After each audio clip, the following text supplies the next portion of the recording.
मालकानगिरी जिले में rice procurement mechanism संपूर्ण रूपे कोलाप्स कर पैरालाइज हो जाए। चाषी भाई माने भेंडर रिसिप्ट खंडे पाइबापी आई स्कैन पर सरकार को निर्देश अच्छी से तुरंत भेंडर रिसिप्ट पाइबे किंतु कौन सी जगह दि जाऊना।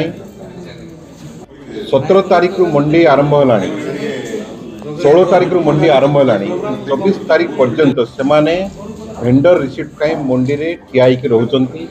धान बिल्कुल उठुना एवं कटनी छटनी जो स्लोगान देते सरकार जे कस्मिन काले ओडिशा रे कटनी छटनी हब ना, अति कम रे क्विंटाल पिछा 5 किलो जोर जबरदस्ती कटा जाउची। मिल मालिक माने जोर जबरदस्ती काटुचंती एवं सरकार प्रशासन जिला प्रशासन तक उत्साहित करुच्ची एवं चाषी भाई माने नाई नथिबा हंतसंत हेई से बाध्य होइकि छत्तीसगढ़ रे धान बिकुचंती, प्राइवेट पार्टी को धान बिकुचंती। कारण मास धरिकी कारण मास जो भेंडर से टोकेन पाइचंती मार्च 30 तारीख अर्थ जड़े चाषी भाई 6 मास चाष कला परे से 4 मास जगिब, 4 रु 5 मास जगिब तार धान बिकिबा।